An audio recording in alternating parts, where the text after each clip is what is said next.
Welcome to the Kick It Open podcast, where we celebrate bold moves and reveal the strategies shaping success in the wealth management industry. Our goal is to inspire you to kick the doors open on your personal success. I'm your host, Shelby Nicholl. Today, I am so thrilled to welcome to the podcast Leighann Miko. She is a CFP and the founder of Equalis Financial and Avise Financial.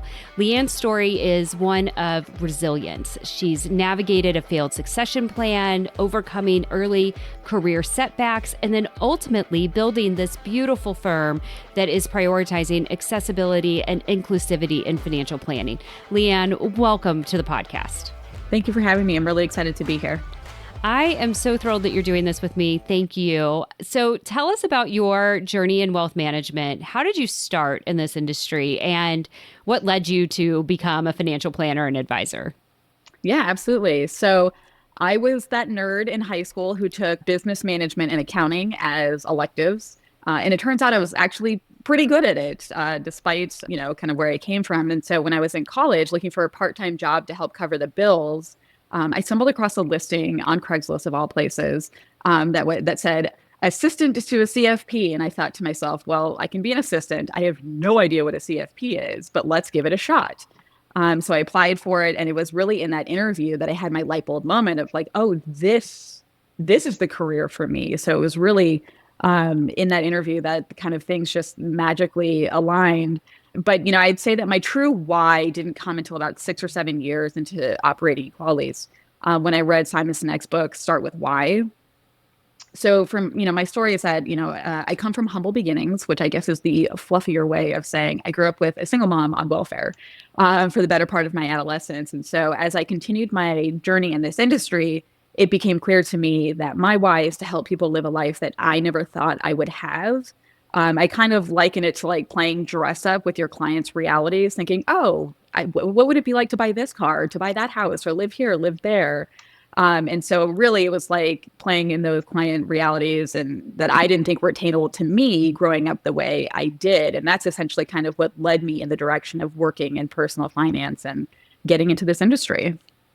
That's so beautiful. And I think there's so many wonderful stories in this industry, especially of women, honestly, that have entered this industry. I think it was my very first podcast episode. We talked with Melissa Reichenwald, and she told a story, essentially that we either repeat our parents or we figure out what not to do, et cetera. And that was kind of her pathway.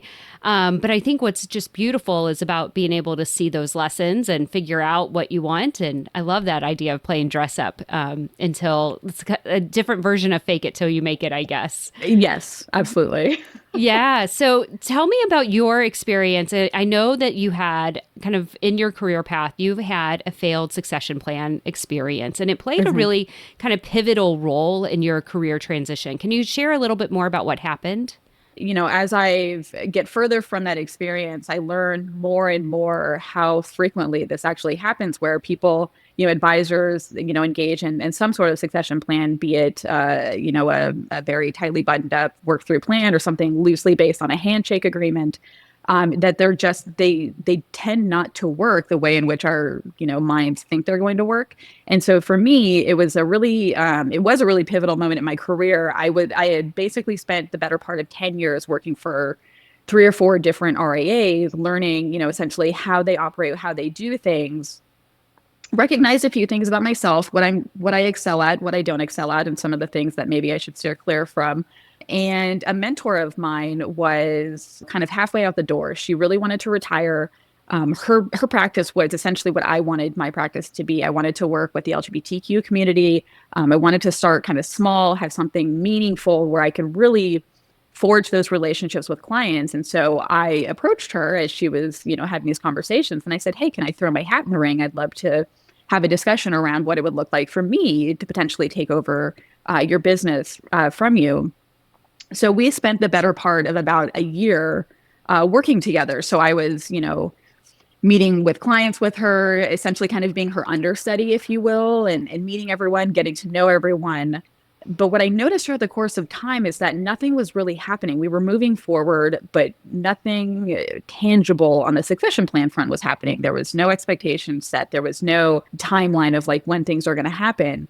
And ultimately, about a year into it, she sat me down on a Friday morning and said, "Hey, look, I'm going to go a different direction."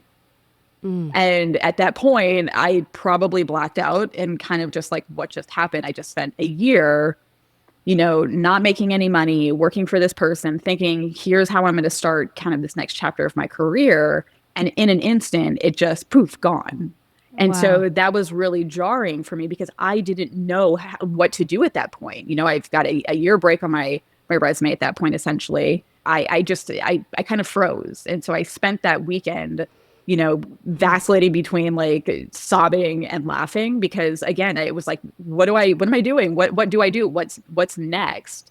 And then again, as I continued to share that story, I was hearing more and more people like, yeah, I had something similar happen. And so it was really nice to, in a really terrible way, not feel so alone.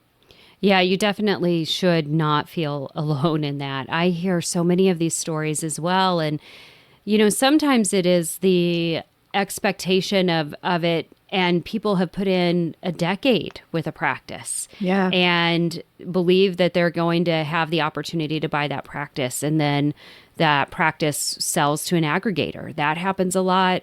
Going into a practice, but no real timeline set. And so drags on for years and years and years until you just finally decide as a person that you've got to make a different move. So absolutely hear these stories way too often. So at that time that this happened, you really had a couple of choices. You could, I guess, take a job for which you're probably overqualified for, or you could go and start your own firm. How did you decide to make that leap? Yeah, that's a great question. One I still, ponder to this day is what prompted me or gave me the confidence to do that. I guess it didn't feel like a choice, I guess, is the best way to put it. It was more my back was up against a wall. And yes, I could go get a job, as you mentioned, and be overqualified. I had 10 years of experience, essentially. But I knew myself and I knew why I had left my previous firm. It's just, I would probably get myself fired because I like to kind of be left on my own doing things. I don't like, to be micromanaged, anything like that. I mean, who likes to be micromanaged? Let's be real. But I know how I do with authority. And so my first thought was, well, can I do this? I was like, what if I throw some mud at the wall, see what sticks in terms of starting a firm? I had 10 years of experience at that point, but I really had nothing to show for it. I didn't have any clients. I didn't have any revenue. It was really me building kind of my technical skills, my understanding of how to do financial planning, how to do investment management, how to do all of those things, even to some extent, how to be a business owner, learning how to do all of those types of things. And so I had two really sweet, incredibly kind clients from the last firm I was with reach out to me when they found out what was going on. And they just said, look, you've got to do this.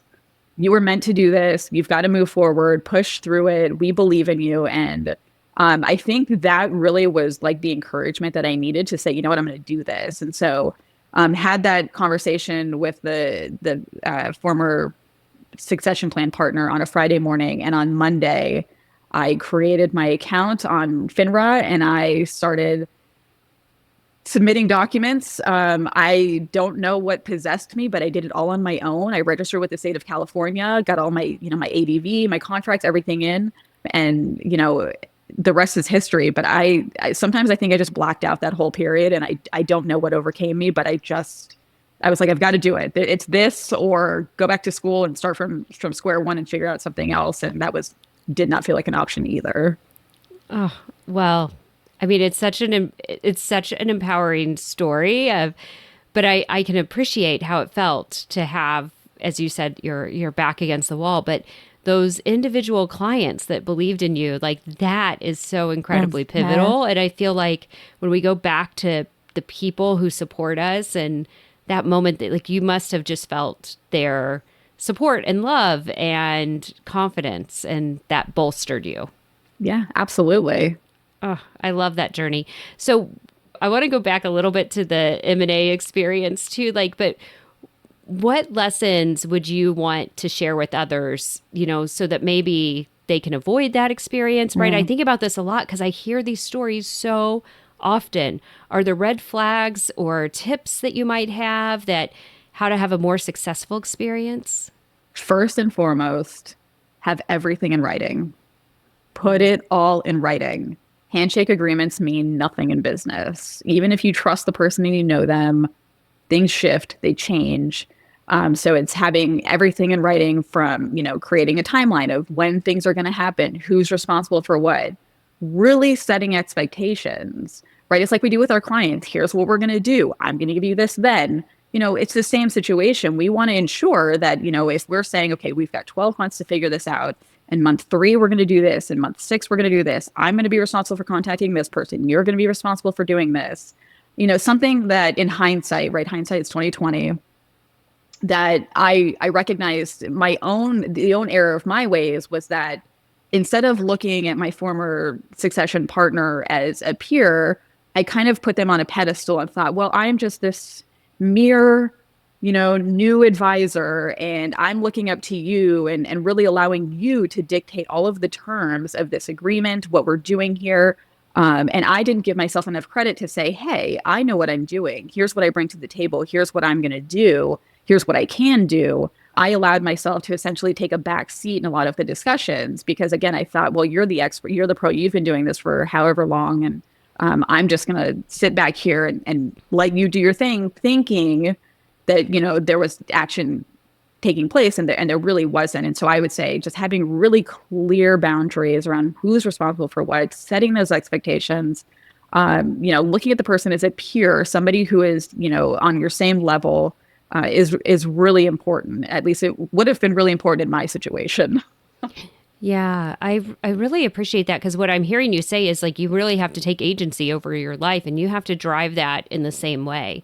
I found that for myself when I was working in corporate, I let others dictate sort of my path, right? As long as I was continuing to move up the ladder, I was good and felt like I was making some progress, right? I was good, but ultimately I ended up in roles in the kind of latter part of my tenure in corporate that really weren't bringing me all that much joy, right? I was leading the securities-based lending and margin product line. I am a client experience and marketing kind of person leading a kind of boring line of business. Now, it was cool to like lead a line of business. That part was cool. I wanted that, but it was pretty far away from my creator self, right? Sure. And I was not taking agency. And it sounds like in those moments, you do feel beholden to whomever your leader is or the person that you're trying to buy the business from. So I can see how that could have happened so easily. Yeah, absolutely. You and I have also talked a little bit about the mindset shift required to kind of like even see entrepreneurship as an opportunity rather than a risk. How did you make that shift? What was that shift like for you? Yeah, I want to say the shift felt relatively natural despite my consistent imposter syndrome. Being a young queer woman at the time, I didn't have good role models around money and finances. And I felt like this was a really good opportunity for me to flip the script and prove the haters, as the kids say, wrong, or the naysayers and doubters wrong. I've always been fiercely independent. It's just the thick skin that I developed growing up the way I did. Always, been super self-reliant. So this was another opportunity for me to kind of flex that muscle and do things a little bit differently. I mean, don't get me wrong, I had my doubts for various reasons. My back was against the wall. I had already, essentially put myself in a hole in several ways. And so it didn't feel like a risk because I was like, there's nowhere to go from here. It was like, this was an opportunity to level up and essentially move in a positive direction and ideally be a positive role model for other people who are considering doing the same in similar positions. So be it a fault or not, I don't know. It didn't necessarily look at it as a risk because I was already in such a negative space in terms of where my career had kind of gone at that moment that it didn't actually feel that risky because there was nowhere to go from there but up. Yeah, I hear what's the term that the kids are also using? It's like the delulu, right? Yes. I sometimes think about that too, right? Like I had stayed away from entrepreneurship for a really long time. And now I look back and I go, that was fear, but that was fear that was placed on me by my parents, right? My dad had a business. And then as soon as my mom and he married and they got pregnant, my dad dropped his business and went to work for the regular corporations, right? Got a regular job. And so I think I was raised with this like sort of almost anti-entrepreneurship Yeah. Entrepreneurship is way too risky. You don't do it. Yet I took tons of entrepreneurship classes in college. So, but I can appreciate that. Like, finally, we just do it, right? That's how I felt when I started my business. I felt like, oh, this is the right time. I don't want to be beholden to anybody else anymore. I want to do it my way and bet on myself, as like who is it? Reese Witherspoon would say. Sure. Yeah, absolutely. Yeah. Betting on yourself is the best way to move forward. Yeah. Yeah. And it's so freeing. It's so joy filled. I am working right now with several kind of what I call RIA breakaways. Yeah. And I am finding that so many advisors in these captive RIA firms are in the end making less than even what the broker dealers would pay. So like, in the RIA space, there's all this like kind of just this attitude that RIAs are better than broker dealers, right? And that wirehouses are like a terrible place to be. And maybe that's because of the philosophies of pushing product and some of that history. But I'm finding that some of these RIA advisors, unless you're the owner of the firm, unless you're the equity partner, and even sometimes then, like the pay is really not, it's not very good. I got to tell you, it's just not very good. They're, people are generating I can think of 3 examples. They're generating over $1 million, between $1 million, $1.5 million, $2 million in company revenue, and their total comp as an individual is somewhere between 12 and 20% of that. It is crazy. Okay, that you hurts. Just shared. It does, doesn't it? Yeah. Is that normal? What is that? Is that normal? It doesn't feel normal. I think it's absolutely ridiculous. It feels like theft, if I'm being brutally honest. Yeah. No, that does not feel normal to me. Like, and I think of course there are costs to going independent. There are costs to being with a broker. I mean, there's costs across the board to going any one of these paths you go, right? But much of the non-advisor responsibilities can be delegated, right? You can bring in vendors, you can bring in people, you can do this, to go independent essentially, or to not be beholden to kind of what I call the corporate overlord. But walking away with like as little as 12 to 15%, really, it feels like theft to me. And I understand from a business perspective, don't get me wrong, that there's a liability premium for, employing somebody. There's a liability premium there for saying, okay, we're going to oversee you and we're going to do all this, and we have to take the risk that you might screw up or, something might happen. And there's profit margin targets, right? A business wants to be profitable. But I don't think I could ever justify a 12% payout on $1 million of client revenue. Like, that just seems absurd to me. I would not be able to sleep at night if I did that. Not 1 ounce. Yes. Yeah. Yeah. It's fascinating. And then the other thing I see in those same firms are very tight restrictions on non-competes, as an example. And the non-competes definitely get worse once you have entered into the partnership ranks.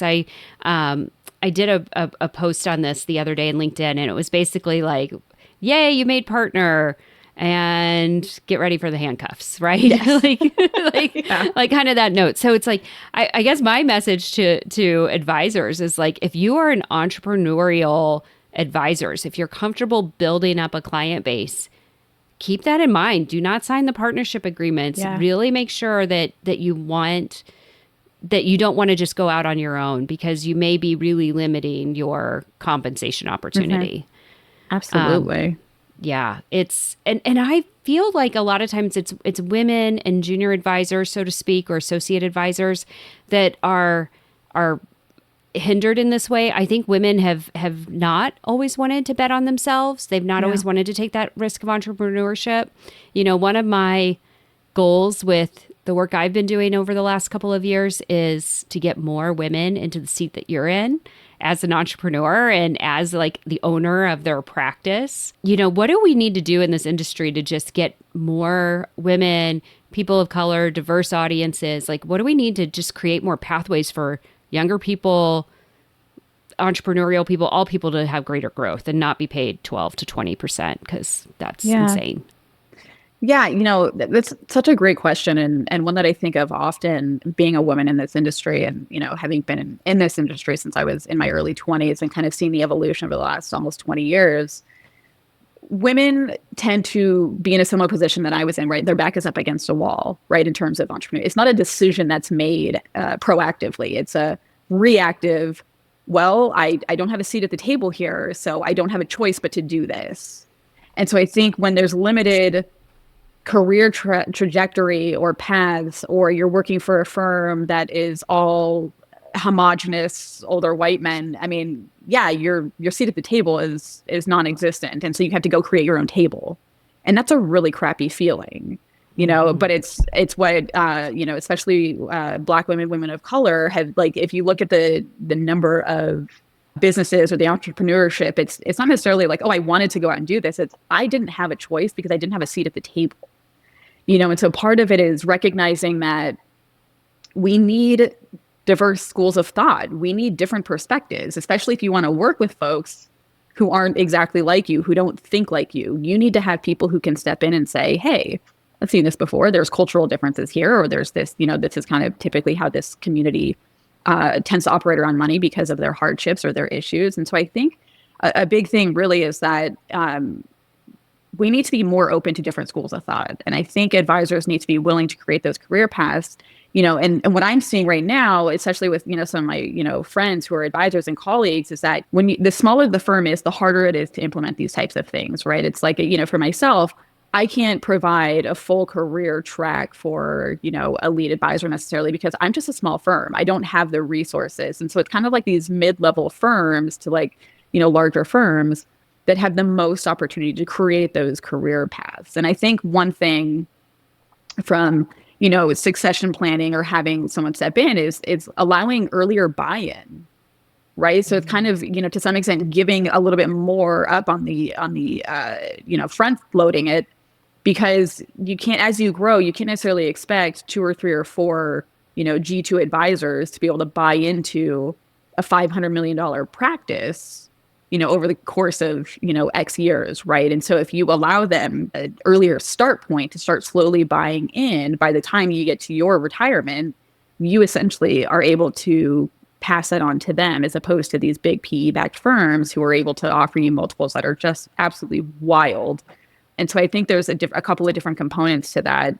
But I think that is one of the big things that I'm saying that would be helpful is allowing kind of buy-in from the get-go and giving up some of essentially your profit early on. Yeah, that's super interesting. I like that idea and that kind of longevity of that track, right? It's always hard to, like, sign a deal that's going to go over so many years, but I could see a 10-year path, et cetera. Because the other thing I was on a call with an advisor, I don't know, 3 weeks ago, and then playing some email back and forth. And at one point in his email, he says, I'm just going to die at my desk. And I'm like, okay, yeah, it sounds terrible, man.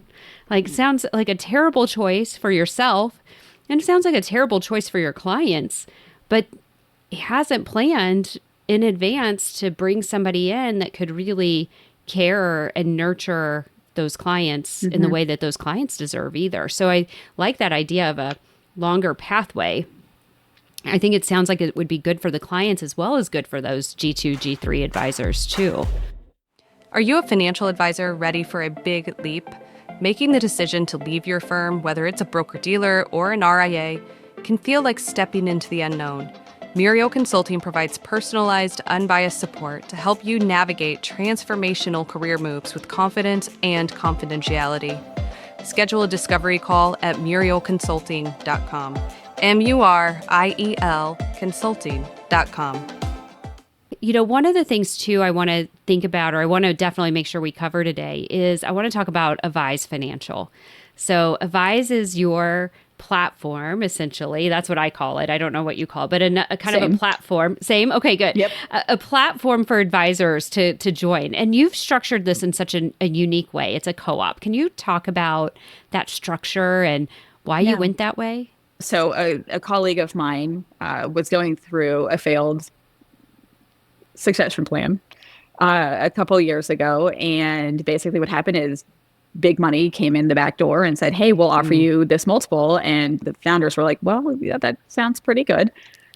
And so she was in a position where she needed to make a decision. Did she go with them and ultimately accept a marginal payout on the revenue serviced, or explore other opportunities? And so, we kind of came up with an agreement, and we said, hey, what if you come and you work with me my current firm, which was, Equalis Financial, if you come work with me and we figure out how to do this and create, I was not ready to go with equity at that point. I was not in a position. It was a very kind of like last minute thing. And so we created an arrangement, worked with our lawyers and everything, put it together. And then she merged it into Equalis. And it was in that process that she said, why don't we do this for other advisors? And I thought, and do it as a co-op. We both had these kind of like the same time, and we looked at each other and we said, okay, how do we make this happen? And so we spent the next couple of months feverishly working on this business plan and this opportunity. And in January 2024, we launched Avise Financial Cooperative. And the idea behind it is essentially, we are a platform. It's like a plug and play platform where advisors who are independent and kind of have gotten to the point where like the business owner and the advisor are too much at odds and they want to delegate a lot of that business operation, back end operation, or it's for breakaways from broker dealers, wirehouses who haven't the faintest idea of how to go independent and kind of want a baby step or like a smaller step into independence and don't want to do the back end of operations, of compliance, of billing, of reports, et cetera. And so we created that platform for them, essentially. And so just recently, in this year, we rolled Equalis under the Avise umbrella. And so now we are a fully registered SEC firm. We've got 5 advisors on the platform at this point. And the idea behind the co-op was really intentional. I am, dare I say, and get crucified for it, a bleeding heart progressive. Based on how I grew up in the welfare system and to a single mom and all of this stuff, I am a really big fan of kind of like spreading wealth around if I can. And so when I thought about the idea of being a platform, kind of like something like corporation, right? The money funnels up and, you get paid out your bonuses. And really it's the top, X percent of the C-suite, et cetera, who really retain most of that ownership, most of that profit, most of the revenue. We wanted to create something where advisors felt independent enough, where they felt they could also participate in ownership, where they could participate in profit sharing. And so the co-op model really allowed us to do that. It's basically shared resources, economies of scale, it's collaboration, it's being able to vote on things like if myself and my business partner, Katrina Solcher, are doing a terrible job of running this co-op, we can be voted out, right? The idea is that we wanted to create a very non-hierarchical system. I mean, there's hierarchy to some extent, but we wanted to create a very equal system where people had a say in what was going on. And the profit payout basically is, we charge a percentage of revenue. It's, the high level, it's 15% on the first 500,000 of revenue and scales down from there as you go have more revenue with the minimum of 30,000. But if ultimately at the end of the year, we have what's called a surplus in co-op speak, we basically redistribute that out to 3 classes. There's the founder members, there's the employee members, and then there's the advisor members. And so we basically redistribute the profits out to the advisors. So essentially, we wanted to create an environment where it felt a little bit more like everybody was on a level playing field. And so that's essentially why we went the co-op route. And we're pretty proud of what we've done because I think, there's another co-op that exists. I don't think as similar, like a platform. There's a couple of RIA co-ops, but I believe we are the first one of its kind. Yeah, to actually be a true kind of legal co-op entity. Yep. Mm-hmm. Wow. I mean, it's such a unique thing. I mean, the only co-op I can ever think of is like an REI. Yeah. Right? Yes, we definitely got some pushback from the regulators because they literally responded to us and they said, well, co-ops are really only usually done in like farming or manufacturing. And we're like, we understand that. We're doing things a little bit differently. And we had to justify to them why we were doing that, which was really interesting conversation. But they ultimately were like, okay, we understand. We're going to let you do this. And I said, thank you. Oh, wow. Well, and then you said, did you get that kind of pushback even from SEC or how did that work? Because you've just become, or you are now an SEC registered co-op or registered firm. Yep. So fortunately, or unfortunately, that was at the state level when we first initially registered with the state. And so there was state pushback. SEC didn't have anything to say. SEC, anyone, I hope you're not listening. Don't come, knocking on our door, please.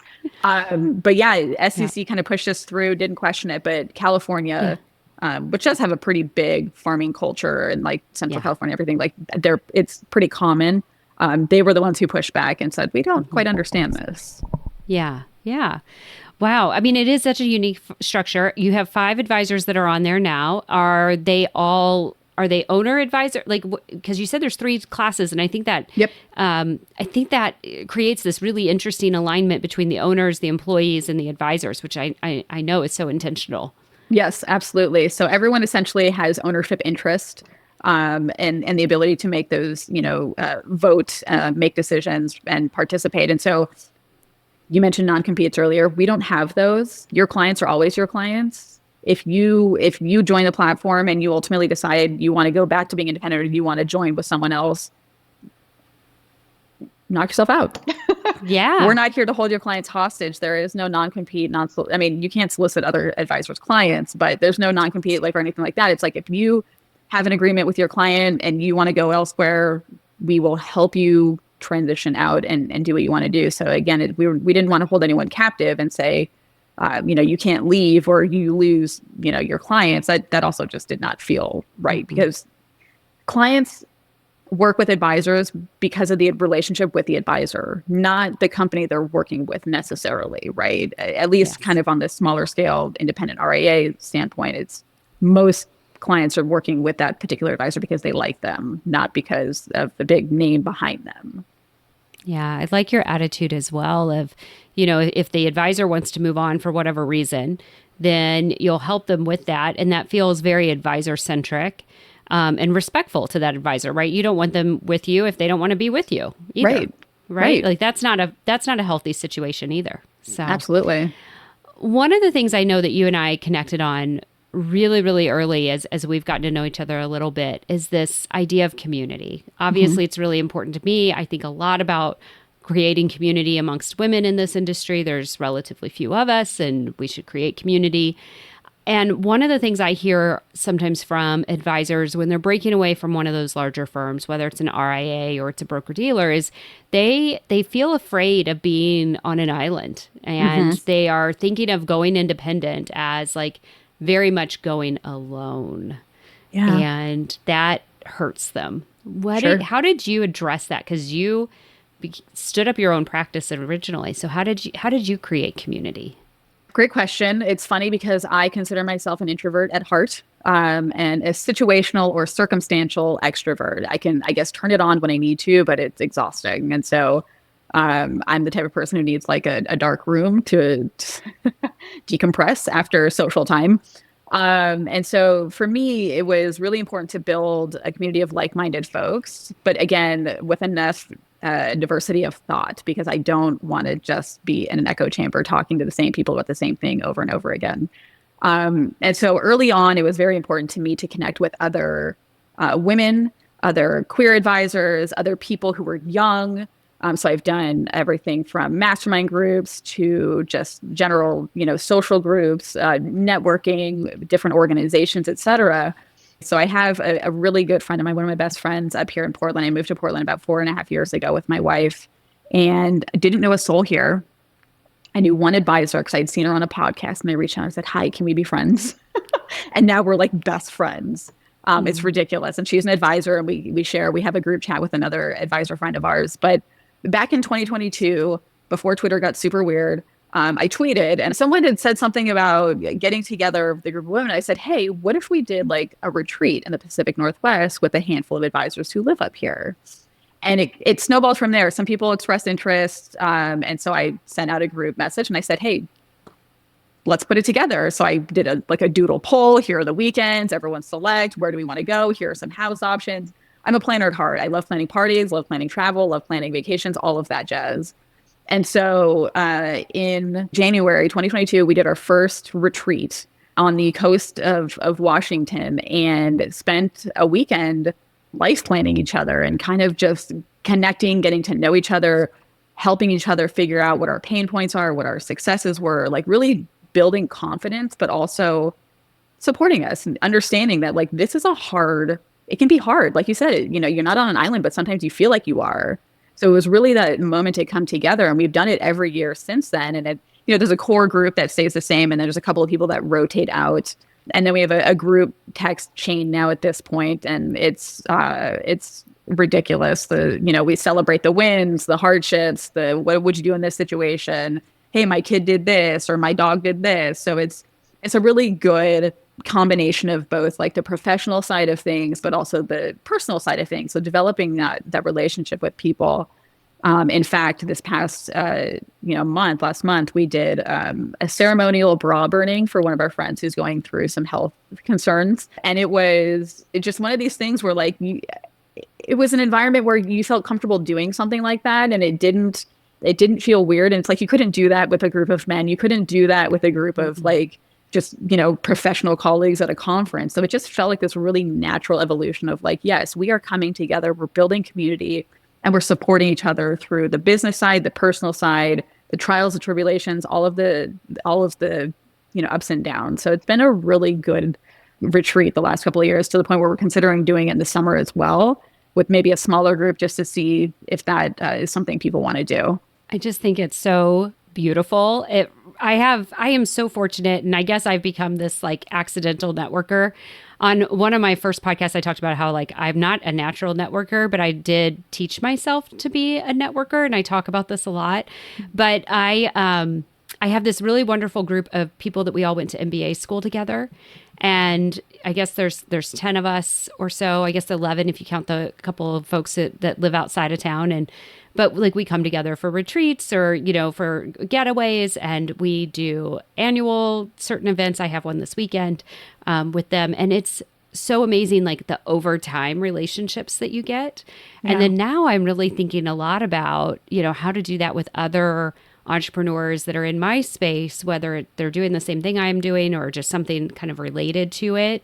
I think that's so powerful what you all have built. It's absolutely gorgeous.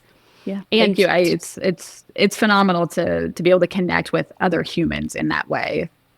Yeah, I think my community is ripe for maybe a retreat. I have 74 women signed up for a Women Leaders in Finance event that we do here in the St. Louis market. We do these about 4 times a year, and every single time there's 5 of us on the board, and we're trying to create it so it goes across firms. So, because we find like all the Merrill people stay in a silo, or all the Edward Jones people are in a silo, and all the Stiefel people and the Wells people, right? And the independents. And so like we're trying to cut across that. And these events are just magic, right? Like when a guy says, I don't know why we need a women's event. And I'm like, that's because you're a guy, and you'll never know. Every day, you'll never know. But to come together as just the girls, as the women, it's like, it is magic. Yeah. What you're creating is so cool. Thank you. As we kind of think about wrapping up here, like what's next for you, for Equalis, for Avise? What developments are kind of on your horizon? So as I mentioned, we recently rolled Equalis under the Avise umbrella. So we are now one kind of cohesive unit. And the idea really is to grow both side by side. So the idea is, I'm growing our client base at Equalis, as is Katrina. We have Uziel, who's a really phenomenal planner. He's got kind of a sub-brand under us, Avise Financial, working with first-gen Americans. And so, we're all continuing to build our client base, getting, to the core of what's deeply important to us as we continue to grow our businesses. And then on the Avise side, again, trying to grow in a responsible and sustainable way. So we want to really bring on advisors who want to do good in this industry, who want to work with people from all walks of life. They don't, not just the wealthiest people, but people who, are kind of middle of the road, who need support. And so we're trying to create opportunities to bring on advisors who fit that bill. We've got advisors who do more impact investing, ESG investing. We've got advisors who do just your regular vanilla, stock picking investing. And the idea really is that we just want to grow them in a way that makes sense for everybody. And so we're looking to onboard, maybe one advisor per quarter to give the space and the container for them to make that transition, for us to support them through it. And so, yeah, we're having conversations with folks, all over the place, just expressing interest and a desire, because what we're doing is relatively novel. And so we get some tire kickers who are just like, what are you guys doing? Tell me all about it. And then we get folks who are kind of, going around to the different options, seeing kind of what's a good fit for them. And so we recognize we're not, the best fit for everybody, but, we want to grow, like I said, sustainably and responsibly in a way that really makes sense for everybody. And, Equalis will always be my baby, as I say. It's always going to be the thing that I pour my heart into. It's at my core, I'm still an advisor and I love my clients. I'm fortunate to, at this point in my journey, to really work with clients that fill my cup, right? That make my heart happy.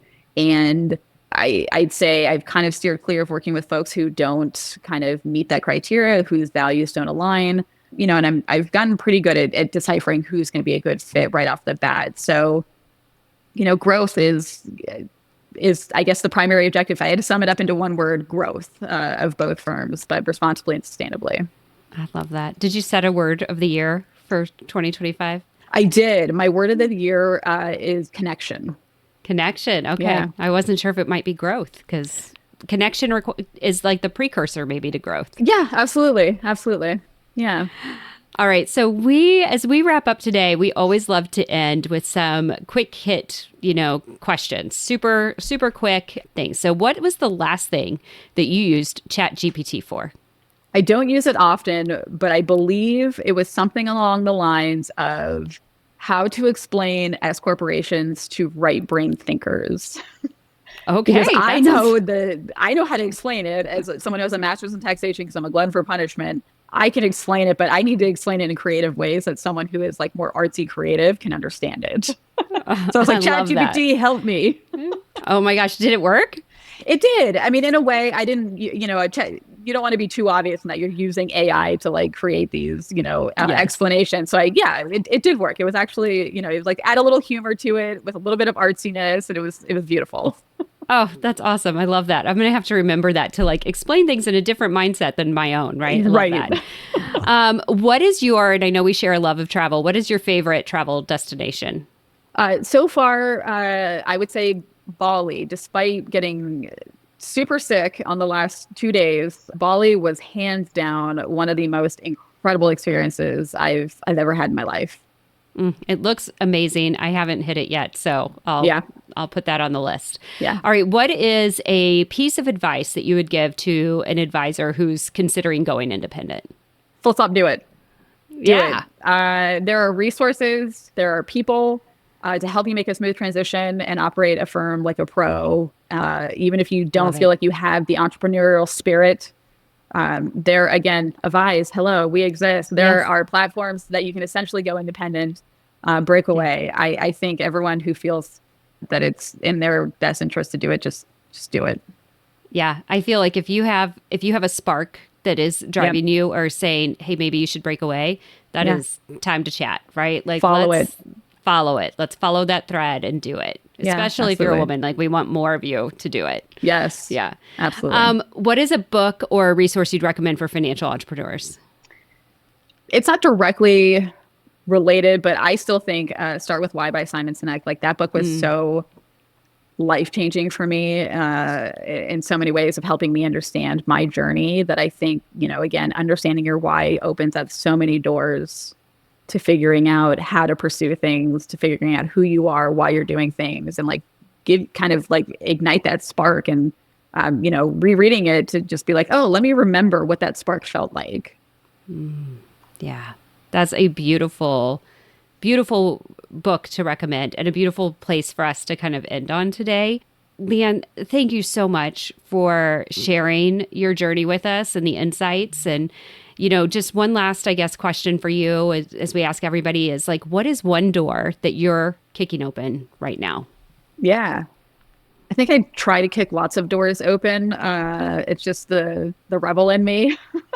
But I think right now the preconceived notion that your upside is essentially limited or capped by only working with, the wealthiest of wealthy folks. I think when you have good partners and vendors in place, the opportunity is there. And so this idea that you can only work with the 1% or the millionaires, I think that's such a false narrative to believe and to tell yourself. And so that's what I'm trying to dispel. And that's what we're trying to dispel at Avise is, hey, if you can keep more of your revenue, it means that you get to work with people from hopefully more diverse backgrounds, more walks of life, more, more socioeconomic classes. More important than ever to be able to do that, especially for women and women investors, thinking about like the Equalis, news of the recent weeks and their exit from the robo platform and selling that to Betterment, right? What you're enabling is the service, true service to more people. Yeah. For all of our listeners, I just hope that this inspires you to think about the steps that you're making to achieve your highest ambitions. We are kicking doors open every day. Leighann, thank you for being part of this journey. Thank you. Thank you. Until next time. Thanks for listening to the Kick It Open podcast. The Kick It Open podcast is hosted and developed by Muriel Network. Kick It Open is produced by Shelby Nicholl, edited by Aaron Sherman, graphic design by John Gallagher. If you found today's podcast valuable, please help us out by subscribing and sharing with your friends. Just click that little plus sign or the follow button wherever you get your podcasts.